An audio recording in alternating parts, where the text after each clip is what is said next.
Computer and digital security. Here we're going to be talking about basic digital security, authentication and encryption processes, malware and cyber attacks, social engineering, and also protecting from malware, scams, and cyber attacks on computers and the internet. So first, let's talk about basic digital security. Computer security is based on restricting and enabling access to a computer and its content. In other words, its data and information. There are multiple forms of computer security, including physical security, which involves the use of physical locks, walls, doors, and other types of physical protections to ensure, restrict and enable access to those computers.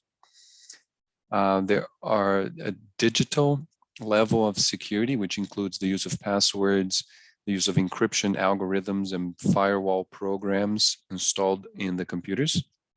And there's also a human level, which involves the education of people about procedures on computers and the internet, standard business procedures, and other kinds of policies. One of the major processes in computer security, and more specifically digital security, which we're focused on here, is digital authentication, or the authentication process. And digital authentication is the process of identifying if a user of a computer user, is an existing and authorized user. So these two things here. An authorized user or users are accounts created in the operating system and software programs that are granted certain permissions. And then therefore authentication assumes that authorized user accounts have been determined or are created. Once you are using either your laptop or public computer or an iPhone or any kind of computer, there is a user account that is created for you and that you use it under. You may not even know, maybe it's a guest account, or it can be a personalized account created just for you with your own name and username. The type of permissions that are granted to specific users include reading, which means you can read and look at the content. You can write on the content. This is also called edit. So you can add information to it and even remove information to it. And execute, which another word for install. So that's kind of like run a program, which is more deep in the computer processes.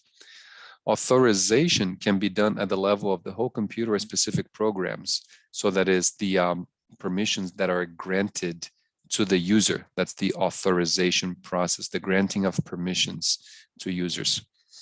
So for example, in a public library computer, multiple people can log in with their own username and password in that computer and use some programs of a Windows personal computer. Let's say using Windows operating system. So everybody has their own login, username, and password. And they may have access to certain programs to both read and write, both read and edit. But only the administrator user has been authorized to install or execute new programs into the computer. So we have multiple users and they have different levels of permissions. And the authentication process identifies the users and their authorized permissions. So just signing in to an iPhone with your passcode, our password, is an authentication process to identify who is the user connecting into the computer. And it's a kind of notice here, there's also another form of authentication, which is via the Touch ID, which is a form of biometric, which we'll mention later as well. Another authentication examples, we use these every day when we're connecting to websites and programs. So this is for the Wayne State University Library System. Every student gets an account and you have your username, which is your own account. and the password associated with your username or passcode. And this process of entering your information and checking to see if you are an authorized user with the correct password, this is called authentication. One major form of authentication is via passwords or passcodes. So once an authorized user has been determined, the account has been created, a password or passcode is also determined for this particular user, as we just mentioned. Other tests or standards for authentication include other kinds of challenge response type of tests, such as CAPTCHAs, and you may have seen some of these. So the computer program provides a challenge and expects a correct response.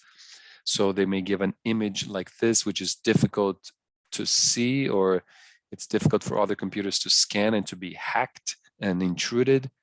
So you may ask, type out the following letters. These are often used to see if a user is human or a robot, and improve the authentication to make it correct.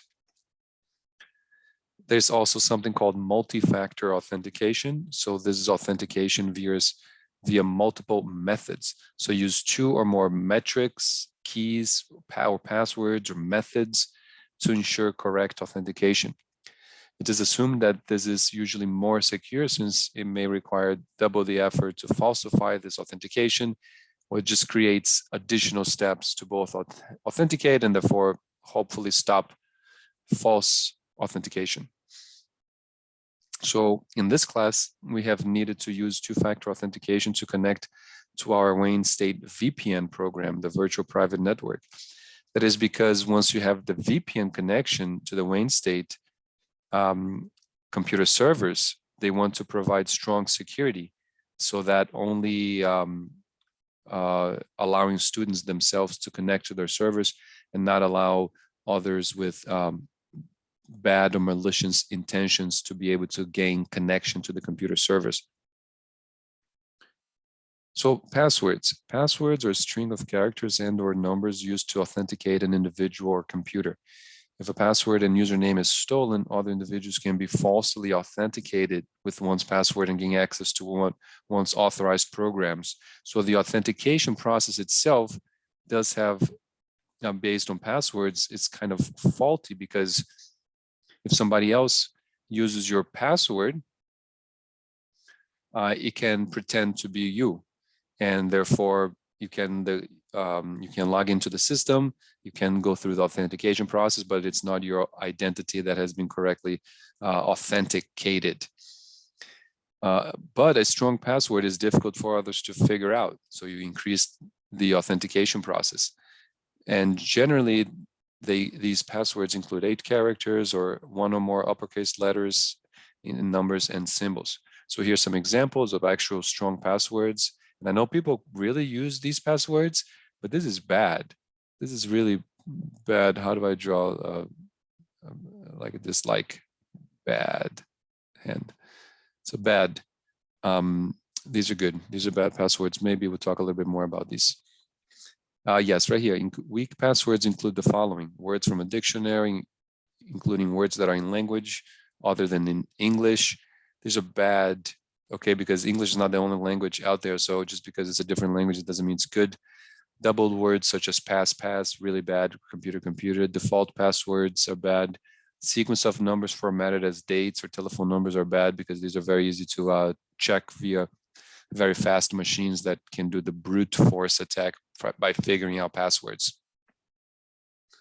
There's a lot of interesting information out there on the internet, so you can check out this article that I read that I thought was interesting, 10 password myths debunked. There are a few others that may be a little bit better, but we can begin somewhere. For example, they talk about how you really do need passwords. It's not that you don't need to worry about them. These are all the myths. It's okay to use the same password on multiple accounts. No, this is bad. You should use different passwords in different accounts. Number and special characters automatically make a password stronger. Yes, but a little bit not enough. You need to use other, length is important too. Length is good too. It's not safe to write down passwords. Wrong. It's safe, it's good. If you are safe about it, because you need to remember the passwords too. So just be careful, but it is useful. Passwords checkers on sites are always reliable. No, of course not. Regularly changing a password improves security. Yes and no, a little bit. This is more mixed. Forgetting your password can permanently lock you out of an account.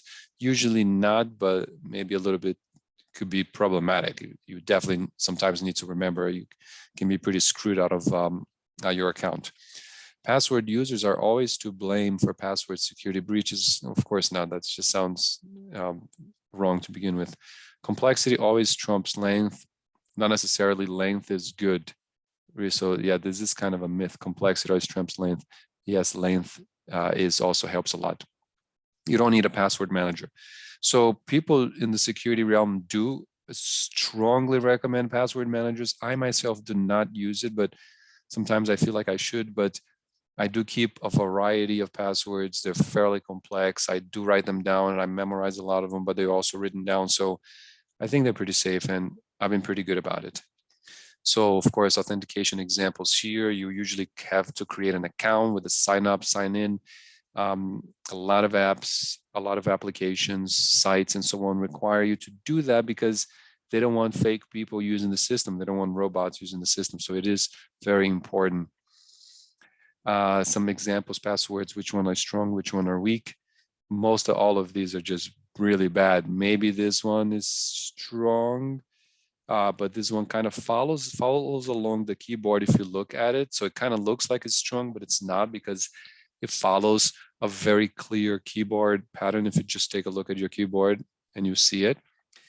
So this might be like the best one, but it's still not that good because it's pretty straightforward and very easy to guess. So here's some tips for creating strong passwords. So that is using phrases. And I kind of use this actually, and maybe many people use it. It doesn't have to be just like this one, but kind of using this process is really useful. So for example, you can remember a phrase like, I went to Detroit, Michigan when I was 23 years old. And then you just take the first letter of that phrase, and just taking the first letter is easy to remember, I, W, T, D, I, M, I, W, T, D, M, and so on. And then it's easy to remember the password. And you can also add the site name to as well. So, for the PayPal site, for the eBay site, for the Facebook site, and for the Amazon site, and just add it into it. And that's fairly complex because now this one's kind of not that great because you have the W written 3 times, but it's still pretty fairly complex and long, and it's not any real word and so on. So it should be pretty good. Additional forms of authentication. Additional forms of authentication include biometrics authentication, which we begin to talk about. So fingerprint scans and facial recognition to enable authorized users to be authenticated and let into the system. The system is opened to them. Now, these used to not be that common, but now they're fairly common, especially in mobile applications. Similar to passwords, these biometrics require that authorized users are first set up to later be authenticated when necessary. So the program needs to first know what your fingerprint is, right? This is my notion of a drawing of a thumb on the fingerprint. So this is really bad. But I think this is more like concentric circles, right? So you first need to capture the face or the fingerprint first and then set up the account, and then you can match to correctly authenticate. Biometrics are arguably more secure and a true form of authentication, given the many vulnerabilities with password and key authentication. So if you lose your password, somebody gets your password, they can connect with your account, but it's kind of hard for you to lose your fingertip, right? Unless maybe somebody scans that, but even then, that's not the same. So biometrics is usually stronger, even though there might be other issues with those methods as well. Next, we're going to be talking about encryption.